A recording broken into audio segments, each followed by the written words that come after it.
Olá, meu nome é Cristina, sou estudante do curso de Letras pela Uninter.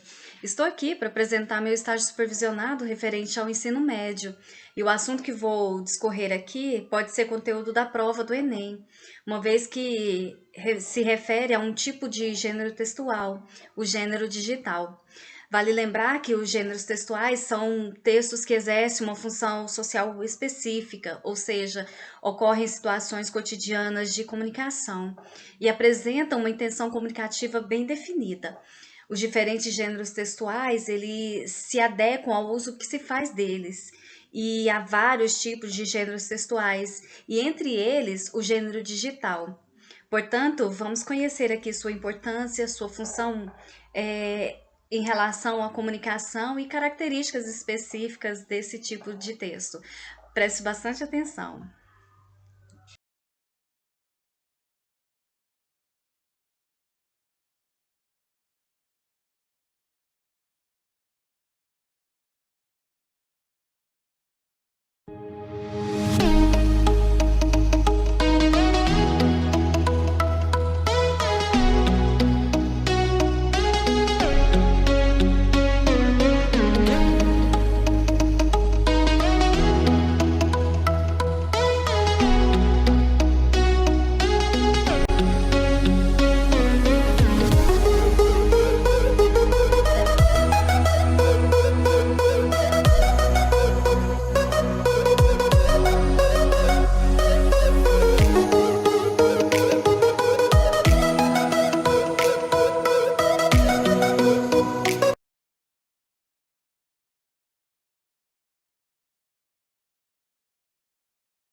O avanço tecnológico traz diversas novidades não apenas para os meios de comunicação, mas também para a linguagem.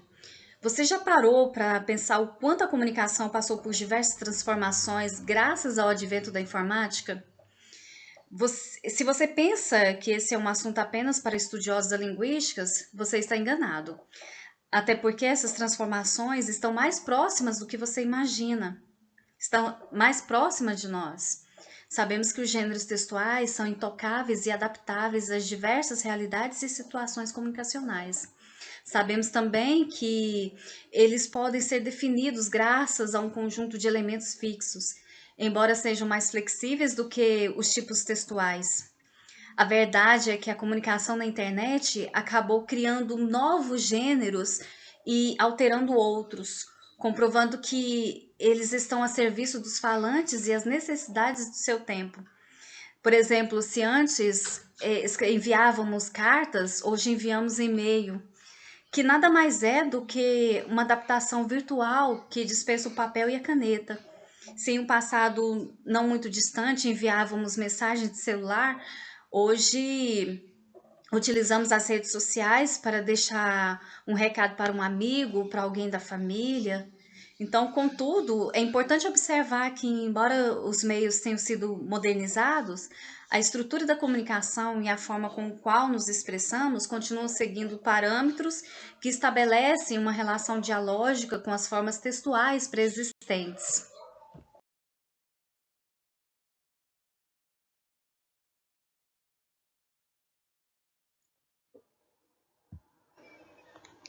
Embora novos gêneros textuais estejam surgindo, entre eles os gêneros digitais, é interessante notar que eles podem ser definidos porque apresentam elementos que possibilitam isso, além de preservarem características de gêneros já consagrados.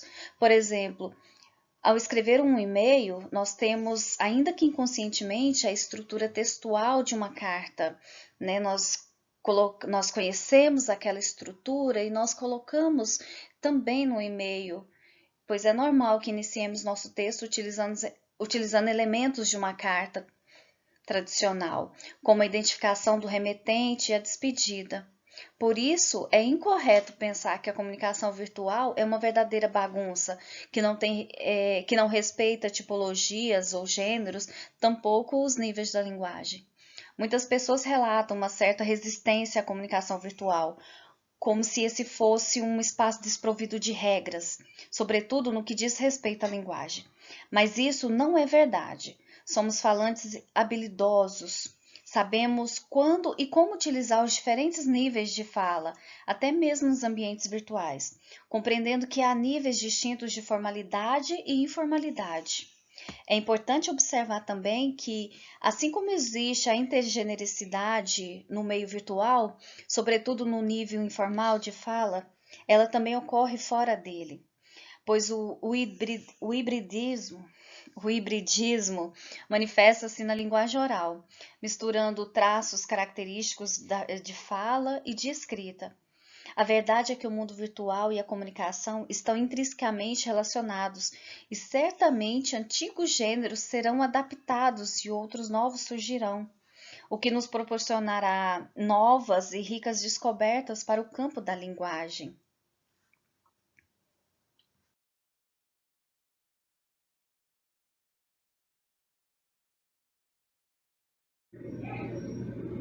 Os gêneros digitais, eles são gêneros que circulam no meio cibernético e têm uma ampla função sociocomunicativa.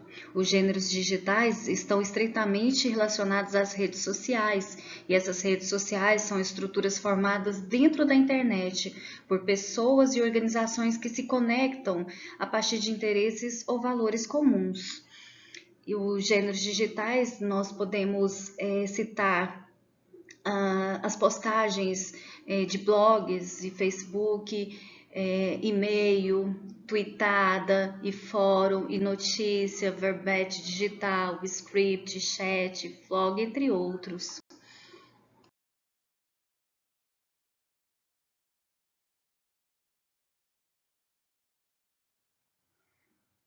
Os gêneros digitais, eles não nasceram aleatoriamente, não nasceram da noite para o dia. O avanço tecnológico provocou alterações nos meios de comunicação e também na linguagem, o que deu origem aos gêneros digitais. A verdade é que a comunicação na internet acabou criando novos gêneros e alterando outros, comprovando que eles estão a serviço dos falantes e as necessidades do seu tempo. Podemos citar a carta, né? A carta, ela deu origem ao e-mail, o blog que deu origem aos diários, relatos, entre outros.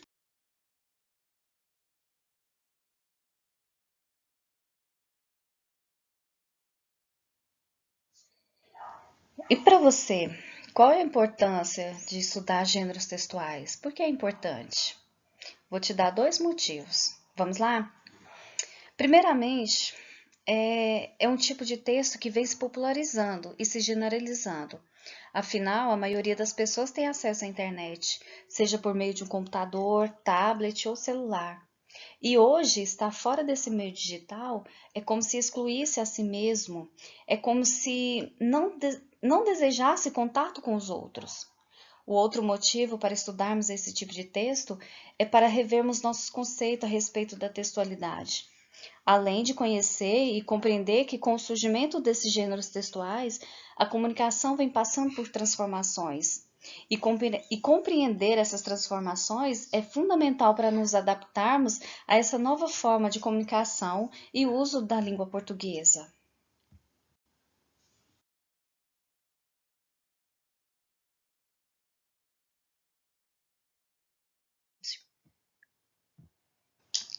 Para identificarmos essas transformações que a língua portuguesa sofreu no ambiente digital, é necessário conhecermos as características dessa transformação, como, por exemplo, traço típico da fala. Quando a gente se comunica através da internet, é como se estivéssemos conversando com um amigo. Dificilmente escrevemos textos formais, cheios de regras gramaticais, é muito mais próximo da oralidade. Outra característica são as frases curtas. Geralmente utilizamos, como foi dito, é muito raro textos longos, normativos. Assim usamos frases curtas e oralizadas, e nessa oralização entra as abreviações. Quantas vezes nós já vimos uma escrita, né, no meio digital, por exemplo, você vai escrever você escreve, né, as pessoas muitas vezes utilizam o VC, né, e entre outras palavras também que são abreviadas. E outra característica, né, como eu falei, são as abreviações. Isso para aproximar a linguagem escrita da linguagem falada. Isso para realizar uma comunicação mais rápida. Outra característica é a associação da linguagem verbal e não verbal. Isso por meio de alguma imagem, como os conhecidos emojis e memes. Então, essas são algumas das características principais dos gêneros digitais.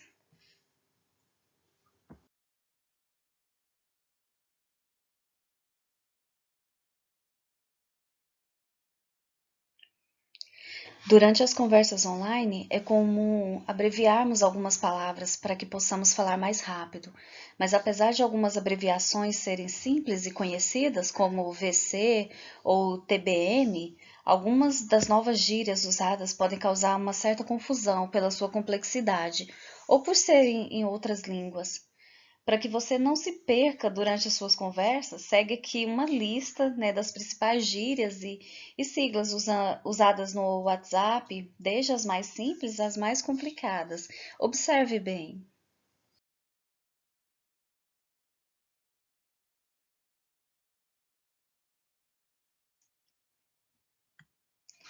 É preciso também estarmos cientes dos impactos que esse tipo de texto trouxe para a sociedade.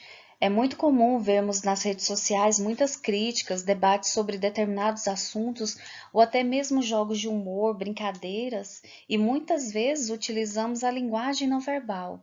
Por exemplo, os memes muitas vezes surgem como um tom humorístico e pode conter uma crítica, uma denúncia social, assim como acontece com as tirinhas e as charges. Então, a função desses textos também deve ser observadas para que formos, quando formos analisar algum texto no ambiente digital, observarmos os impactos para a sociedade. E esses impactos são grandes, mas nada que a gente já não tenha se adaptado, pelo menos a maioria de nós, porque é muito fácil a gente se adaptar a esse dinamismo dos textos do ambiente digital. Por exemplo, eu quero fazer uma pesquisa através de um suporte de pesquisa na internet. A maioria desses textos é conectado por hiperlinks. E o que são esses hiperlinks? Você clica e ele abre hipertextos, outros textos relacionados ao que estávamos lendo anteriormente. E isso possibilita uma pesquisa mais profunda e muito mais rápida, diferente de quando pesquisávamos em livros, onde tínhamos que abrir vários e vários e daí estabelecermos uma intertextualidade. E hoje a própria internet faz isso por nós. Isso fez com que crescesse a sua popularização. Isso facilitou muito as coisas no dia a dia, mas apesar de ter facilitado, isso gera algumas controvérsias. E essas controvérsias, enquanto algumas pessoas acreditam que a internet veio para facilitar o meio comunicativo ou de pesquisa e com a relação à linguagem, não há motivo para preocupação, até porque os internautas sabem o momento de usar as características dos textos digitais em situações informais e usar a norma culta, ortográfica, gramatical, com a semântica da língua portuguesa em situações formais. Outros acreditam que a maioria das pessoas está perdendo a capacidade de fazer essa distinção e acabam utilizando as características dos textos digitais em situações formais, até em redações onde não é visto com bons olhos, visto que a linguagem na internet, esses textos digitais nasceram a partir desses textos formais, como eu falei anteriormente. Não houve uma substituição, então é necessário respeitar os suportes antigos. Alguns linguistas acreditam que a leitura apenas virtual compromete a nossa capacidade de concentração. Afinal, se estamos lendo algo no computador, podemos de repente nos distrair com alguma rede social. Enfim, a capacidade de concentração pode ser comprometida. E apesar dessas controvérsias, a verdade é que a língua portuguesa está passando por mais um processo de transformação. E a partir dessa linguagem da internet, através de textos digitais, não tem como voltarmos atrás. Isso nos faz perceber que nossa língua se transforma no decorrer do tempo, e essas transformações são trazidas por nossa própria sociedade. É uma maneira de enxergarmos como a língua e a sociedade estão entrelaçadas. Não há como uma avançar e a outra permanecer estagnada.